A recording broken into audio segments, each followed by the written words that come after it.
Hi. My name is Ann Shaw, and I'm an attorney, and I was invited here to speak today by my dear friend Marjorie Moore, who, if any lesson is learned, is I have to be careful what I say to Marjorie. But anyway, I'm very proud today to have my father here, Jack Shaw. Jack was the first Asian American supervisor for Department of Children and Family Services. He came to work for them, I think, in what, 1971? 70. Oh, 1970. 1970. January 1st, 1970. And so he worked there for many decades as a supervisor. But I kind of want to go back, and I'm here today to kind of interview my dad. Because he's got kind of a very interesting history. So I actually want to go back. So you came to the United States in what year, do you remember? It's 1965. And you came from Taiwan? From Taiwan, yes. And why did you go to Atlanta?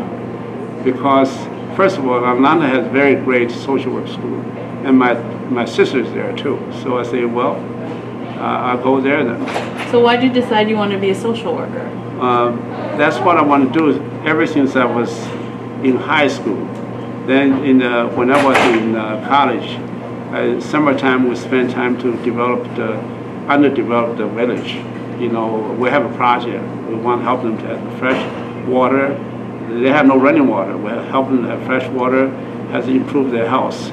And during that 3 years, I did every summer I go there to work with them, and that's how I started. And I also take this. At that time, Taiwan doesn't have no social work degree, so I know that's what I want to do. So I come here. So how did you choose Atlanta University?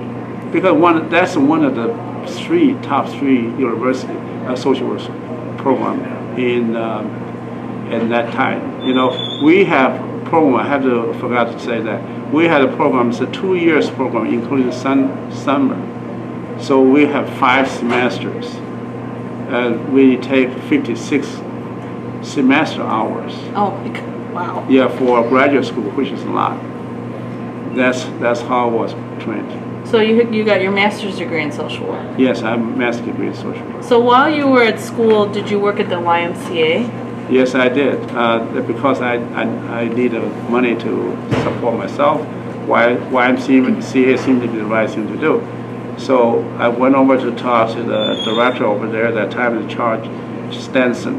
I told Charles Stenson, I said, look, I need $80 a month. I don't know how you're going to do, how much tax you deduct. By the end of the month, I need $80. He said, I'll do that. He said, Jack, guess what? You know, before you come, I work from morning, 8 o'clock to 9 at night. Right now, I'm leaving by 5. You take over from that. That gave me a great relief. So I said, remember, you got to keep up, don't drop the membership. Don't drop the membership number. You got to get a membership maintained. That's how I started. So while you were there, did you start any programs? Well, the program is started because I look at it, you know, I was in Atlanta, Georgia, and I see that there's a lot of karate and judo school over there, but no black kids was in the program. So I said, why don't I start one right here, YMCA? That would be a good thing to do. So I started that with them and start training them. Okay? And it was very rewarding, actually. The students are very behaved, very mannered, very organized. So, but we don't have nowhere to do the competition. So I try to find competition for them to know how good they are. But we were turned it down every time. Why? I see their racial problem at that time was very serious. When I first come to Atlanta, I take a bus, and I would like to sit in the back, so I sit in the back, and the bus stops, and the driver told me to move to the front. So I didn't want to against anybody at that time, so I said, okay, I'll move to the front. So that's where I first faced the discrimination so serious. So I know so I don't know how I'm going to get them a practice, but Georgia Tech happened to have a tournament on Saturday night. So I said, well, that would be a good opportunity. We can go there. So I enrolled them in the competition. Once they found out they're black kids, and they really don't want them, and night before, at 2 o'clock in the morning, I got a phone call from Dr. King. I didn't know he was famous. He said, Mr. Shaw, I'm Dr. King. I know you're going to go to Georgia Tech. It's the first time black people go in there to do something. So this is Dr. Martin Luther King. Dr. Martin Luther King, right. So he says that don't be afraid. We are behind you. We're watching out for you. As Dr. King, our kids can really take care of themselves. And they're very behaved. They're well-mannered. And I'm not afraid to go there at all. So we went, and that night we went, and guess what? The tournament was canceled. They canceled it right there? They canceled before I get there. Why? Because I guess they don't want us to be there. So since we were there, so they canceled the whole tournament. They canceled the whole tournament. So I say, look, we never have this good practice area before. Let's practice here. So we took 2 good hours practice over there. So they had all this equipment in it? Yeah, everything's there, but there's just no tournament. So we did the practice there, and a very good time, so we come back. Then the second time, I still looking for how good they are. They don't know how good they are. I say, well, you're pretty good. So I want them to join there's a 6-state karate tournament happened to be in Atlanta, Georgia. So I say, well, let me get them in there. So I enrolled them in there. They found out they're black kids. They don't want them to go. So I say, fine, you don't want us to go, it's okay. But don't bring the trophy out. If we bring the trophy out, we'll challenge the guy with the trophy. Okay? Everybody come up and challenge them. So they what believe you? They do, because I was very serious. I said, we're going to challenge you. So they decided to let us participate. In result of that, I had 4 students went over there. 4 of them get first place on their rank, on their class, but 1 get overall on the 2nd place because he saw a guy wear the red belt and he has a white belt. He was froze for a moment. So I said, don't be afraid. He's just another person on the street. And you do just fine. How come you don't do? He's just froze. And then he kicked him over here, and then that guy went.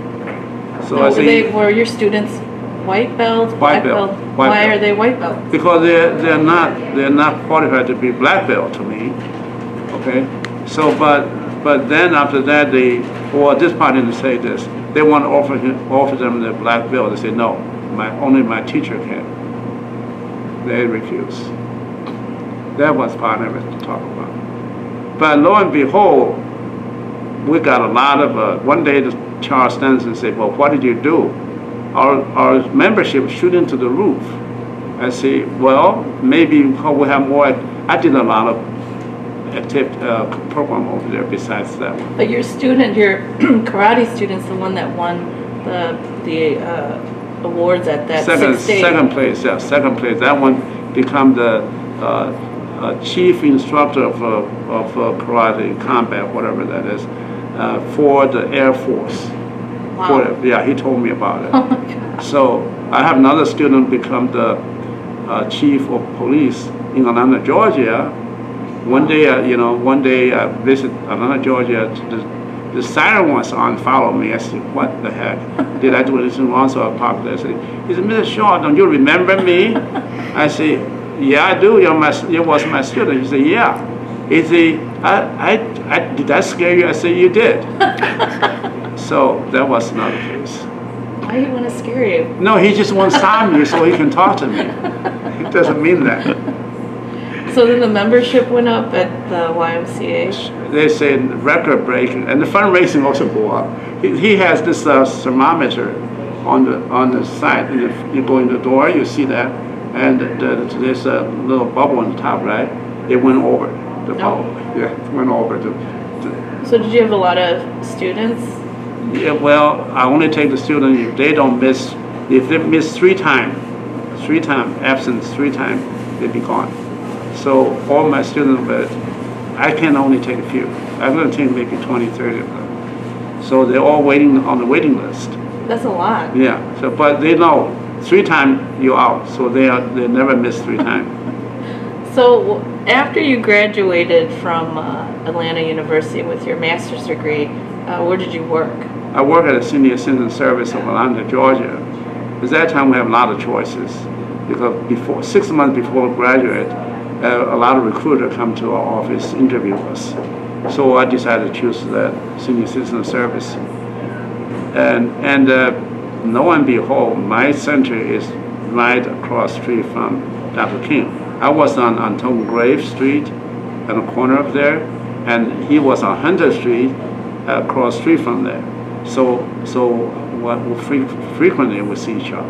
So there were at that time 4 large senior centers around Atlanta, Georgia, right? Atlanta, yes. And then the senior center that you worked at, you were assigned to, was that predominantly African American? Yes, except for one white. Just one white woman. And how many residents were there? 237 or 238. And so how did you end up working there? Well, I was assigned there, I guess, because I was a neutral person. I'm not white, I'm not black. And I was neutral. By the way, my school was also worked with me that time. They're very happy with what I did. So they always visit me to support me. So, so just a little backstory. So, you helped get fresh food co-ops for all of the senior centers in Atlanta. Well, I started one for ourselves because I see my people there eating the food. You know, they bought it from local grocery. It was so out of time. It was not fresh at all. So I say, well, guess what?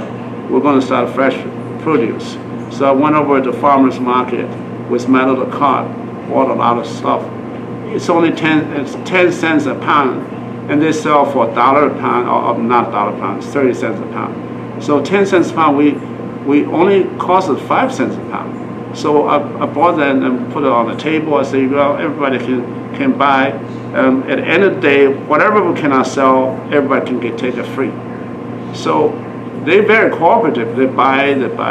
So eventually we developed a sort of like 7-Eleven. Because people give us freezers free, this free, that free. We have the space, so we did that. So that was very successful. So I did 3 other ones. And then more than that, other people want to duplicate what we have too. Then after that was formed a management committee. Everybody senior center over there, they decide who want to run. So we transferred the whole thing to them. They make a little money, everybody get fresh stuff, and we also had milk, egg, and produce later on. Wow. Because we had a freezer, we had a cooler. Now, did you also organize buses because you felt like they should be able to vote to the seniors? Well, I have two things I did. One is Dr. King suggests I do that, which I did. So I decided to go. I use my Sunday, and I always use my Sunday to go to the black church, talk to them, and organize. You can find a leader among them. They're working hard person. You see them right away. You know who is the community leader. So I got a 48 block organized with leaders to work with me. Was that because Dr. King said, shouldn't we? Yeah, he suggests me. He just suggests. He said, we need more black politicians. No representation. I said, you're right. We should do that. So I went ahead and did it. Okay. So after that, we found out they cannot vote because they had no transportation. So I called the church. I said, don't you have a bus? So why not get a lot of bus? Then we took everybody to go to vote, and the newspaper has that they all line up to vote. So, but that's not just senior citizens, everybody. I took everybody to the vote. So after that, I said, well, senior citizens need a bus. They cannot go to hospital because they have no transportation. So two things happened. One is we are able to get free bus ride for senior citizens. Well, weren't you asked to testify before the Georgia General Assembly? Yes, I was invited to testify. And when I testified, there about maybe 100, 200 citizens was there. And when I talk about it, and the newspaper say that when I talk about Mr. Shaw, talk about the tears in the citizens' eye, I was very happy. So in result of that, the bus was passed. Bus fee free was passed. Then lo and behold, I asked for donation for transportation. I got a bus, 2 bus, free. So we hired a driver. Senior citizen service hired a driver. We use a bus to take people to see the doctors, and eventually we use that to take them to a fishing trip. They like to do fishing. So we did that too. I did more than that. I didn't tell them. I found out the citizens just sitting at home watch TV. I say that's not good for health. So I contact somebody in Philadelphia. They have this program. They can sit down and exercise. So they're very helpful. They give me all the material I needed. So we started doing exercise in my senior citizen service place, and the people sit down and do the exercise, leg exercise, sit down. You don't fall. So that was good. And we also brought in this craft. Do the ceramic work. You mean they didn't have any of that? No. I brought that, and I had a volunteer from that time when Kennedy was the president. He asked for a volunteer American to work, right? A lot of young people volunteer, and old people volunteer too. So I got 2 old people volunteer come to working on this with them, to make a ashtray, make a doll, make a vase. So while you were there, did you work on any political campaigns? Well, I did. One of them was against Dr. King was talking about. So I found this guy. I had to find a guy to be a candidate. So I heard about this guy was giving food from the restaurant, the back of the restaurant. He's a cook over there. So I said, well, I heard that you're doing a lot of good things for the community. Do you want to run for a representative of the state? He said, well, I don't know how to read and I don't know how to write. I said, can you speak? He said, yes. I said, well, you can talk. That's good enough. So I said, one thing I want you to remember, we want a swimming pool here. I didn't say that. So he said, okay, I'll do that. So I got him elected. And you get your swimming pool? I did get a swimming pool. I did get a swimming pool for the community, not for me, of course. So how did you end up in Chicago? Well, because the time I want to leave, I got everything done. There's nothing much I can do, and I needed to move on to work with children and families. That's what I learned for. So I said I need to go to my field. So my wife told me, say, you go to another small place, and I'm going to divorce you. so between Chicago and New York, I choose Chicago. I don't want to go to New York. That's how I come to Chicago. And so when you came to Chicago, you worked for DCFS? Yes, I worked for DCFS. And so while you were at I got a job before I come. I get a job very easy. You just send my resume, they contact me. So how many Asian American supervisors were there for the Department of Children and Family Services at that time? At that time, just me. So you're the only one? I'm the only one.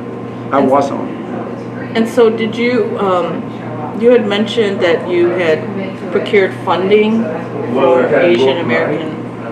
Well, you had the RSV. Yeah, I always, that's that was me. I'd always like to see what to be done. So when I come here and I see a lot of Asian people, I find out this no mental health facility can take care of the Asian population because they don't know their culture.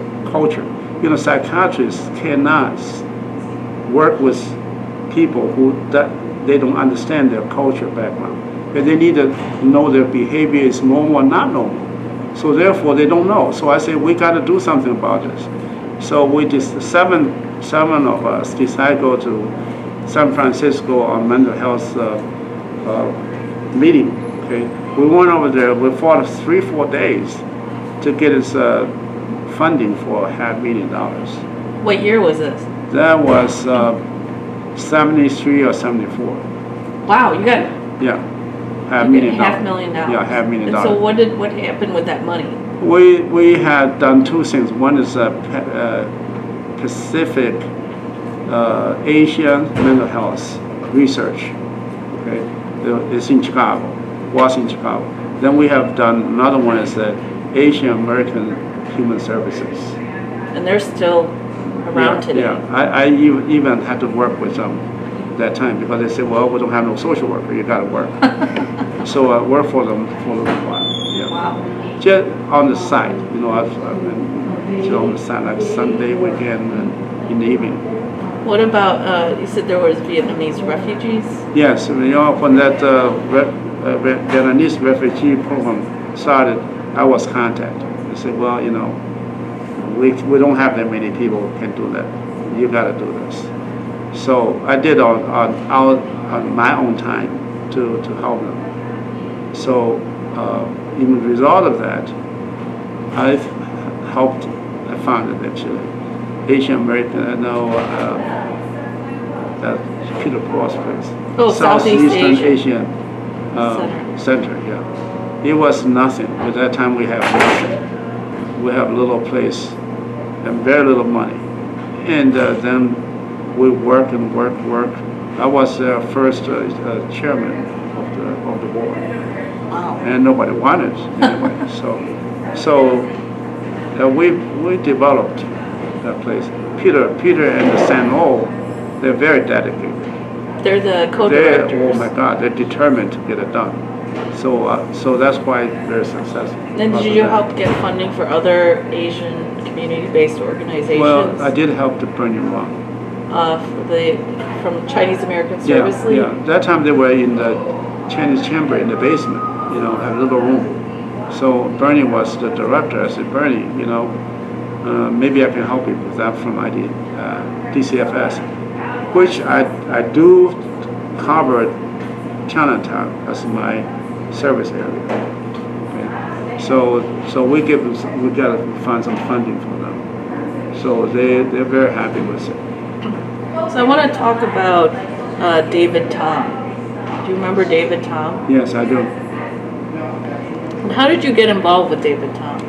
Well, it was Patrick Murphy. You know, Patrick Murphy was the #1 enemy of DCFS at that time. But now Patrick Murphy is the public guardian, Cook County Public Guardian. Public guardian. Then the reason I got involved with him and become a very good friend is because I was assigned a case, asked me to work with Patrick Murphy, and they told me that Patrick Murphy is very hostile to DCFS, and you will have a great difficulty working with him. I say, you know, I only serve the kids, their needs. If he want to fight me on that, I'll fight him. Okay, I'm never let him do that. So we become good friends. You know, there's one instance. He wanted to give the kids $100 a week and to blow it. I say, you're not teaching the child in the future, because after you, who's going to give her $100 to blow it? You got to budget her. You got to make her to earn that. We got to fight. Finally, he come down. He said, "You're right." That's how we become friends. So tell me about who David Tom was. David Tom was illegal immigrants come to the United States, and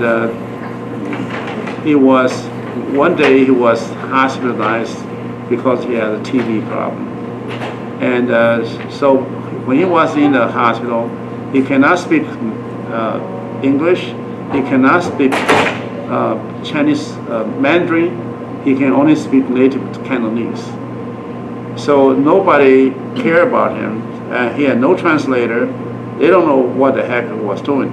And he doesn't know what the heck they were doing. He doesn't know when he can leave. He doesn't want to stay there because he's illegal. So one day he grabbed a nurse and tried to see if he can get out of here. The nurse reported to his supervisor, saying, well, this guy sexually harassed me. So therefore they sent him to mental hospital. They said, this guy's crazy, send him to mental hospital. Mental hospital, sending anybody to mental hospital at that time is a punishment. So people should know that. Yes, that was so punishment. David, he actually came as an undocumented immigrant with his brother in 1949, and he worked for a year in San Francisco at restaurants, and then he came to Chicago to work, and that's actually where he got in trouble because he had the tuberculosis, right. And he didn't speak any English at all, just this one dialect of Cantonese. That's right. So how long was he in the mental institution before you saw him? Well, ever since that time, I don't know exact date, but at that time he was in the hospital until the day I saw him. So that was about 1952, so it's almost 30-some years. That's correct. Okay, and so did Patrick Murphy ask you to evaluate him? Yes, Patrick Murphy tried to search somebody. He said, Jack, anytime I'm searching around, you are the most qualified. But you got to understand, you are doing this. If you prove he's not supposed to be in the hospital, then you are against the state. I say, I'm not against anybody. If it need to be done, That's what I think. Okay, so I worked with David for about 2 years. On Sunday, every Sunday, I took him out. He was in Elgin, the mental hospital there. I go all the way to Elgin to take him out and spend a day with him. And I wanted to integrate him with a family, but no family wanted him, so I integrated with my family. Yes, and I remember David. So, because they're scared. They're not so scared. I don't know. I always thought he was kind of a funny person. It's nice, harmless, okay? What did Mom think? Your mom is very open. He thinks this guy's very funny too. So they get along very well, and they really like to eat. Yeah, I remember that. He eats a lot. I think he likes fried chicken. Yeah, fried chicken. he always says, where you want to go, David, today? Chicken. Okay. I said, this time you're going to pay now. I'm not going to pay for you. Don't be lazy. You made him go buy. I make him to gradually have minimum skill to survive in the community. Now, were you able to speak to him in his native tongue? Yes, I can. That's why he's wanting to talk to me, because I understand him, he understands me. We speak the same. What was his reaction to finally speak to somebody who understood him? Really no reaction. He just reacted the same way, because after you forced adaptation, in environment totally different from reality, he's already damaged. I can only bring him back to have some life, not completed. No way it can be done. So was he permanently injured as a result of the 31 years he was held in that mental facility? That is without doubt. Anybody, including me and you and everybody, if you stay there, or you associate with those people, nobody else. So was it your assessment that he didn't have schizophrenia or any kind of mental health issues when he was first involuntarily incarcerated? Yeah, the fact is this. I say, in order for me to convince anybody he's not belong there, it's only way we can do that is take the medication out. So Patrick helped me to get that done. Anything I wanted to be done, if they don't want to do it, Patrick going to force them to do it. So I say, take the medication now. You're not a doctor. I say, I can't continue like this without taking the medicine now. So he somehow got them agreed, take the medicine out.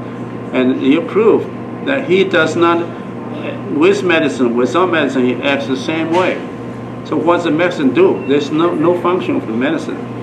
That's why I'm convinced that the three psychiatrists couldn't answer my question. So wait, when we saw him as kids, he was without medicine. Yeah, without. So he's kind of the same. Yeah. We took him out, took the medicine out. I took him on the street, on the street to buy stuff. Follow me everywhere. Nobody seemed he's strange or anything. Okay. He eat his food and going back. So did you? So then, did you testify against the state? Well, I testified to speak the truth. I do not against anybody. Okay. So what happened? Well, in result of that, Patrick was very happy. He said, "We win the case, Jack." I said, "We saved a life." So he said, "Now you call the shots. I want nobody can make decision where he should be except you." I say, "I got a place for it. I want to give to Southeast Asia because those two guys are so dedicated working with community. I trust them." So I sent him over there, and Peter Paul, very happy to work with him. And even after he died that day, we went over to funeral home, and Peter said that, "Jack, he did the best thing for us to have time, David living with us." And so, so David, he won his trial. They got a $400,000 judgment, which was actually $100,000 more than that Patrick Murphy asked for. In fact, Patrick Murphy had stated that was one of the most important cases of his life, more important than winning a Supreme Court case. And I know that David was actually well loved at the Southeast Asia Center, and he liked to sing, and people would draw pictures for him, and he still liked to eat. So, well, yeah, it was the right place for him because as a lot of kids and the family come in there, he just walking around, talk to them. They call him Grandpa. He's very. I just remember as a kid he was very funny. But once in a while he goes out, comes back the next day, and he won't tell anybody where he went. He looks fine, healthy. So Peter asked me, I said, if he can survive that, let him do it. So once in a while he goes out, coming back, nothing happened. He's happy, smile. I said, great. And Peter told me David would ask about you all the time. Yeah, because the work. See, this is my training. Okay, you cannot attach to your case. You cannot attach to your patient, even though sometimes separation is difficult. But I have to exit. Otherwise, it never can be independent. So I told Peter, I say, it's my time to leave. Okay, you can handle very well. You don't need me to give you advice anymore. So I'm going to leave. And David going to see you alone without me. So that's what happened. I haven't seen him for a long time. And once in a while I go there to visit, to see David. It's just a casual talk. I don't want to bring the past with him. He is fine now. All I want to see is he is fine. That's it. So, but I want to thank you for doing this and telling the story. I don't think many people have actually heard this side of the story, but I still can't believe that they didn't even get him a translator and they just locked him up for 31 years like that. That's like torture. Well, it's a mistake. This mistake going to happen in the future. We don't watch. But I want to say something before you turn off. I want to say that DCFS have a lot of dedicated workers who work very hard. Without their working, and there's many families going to be in trouble. It's not like what people think DCFS is not doing a good job. They do a good job, but they got a lot of problem with the political crowds over their head. And I wish that leave the children family service alone. No political involvement because we're serving the kids and the family. Let them do the job rather than have to involve other things. This is one area, do not involve. Let people do the work. And we have very dedicated worker work very hard.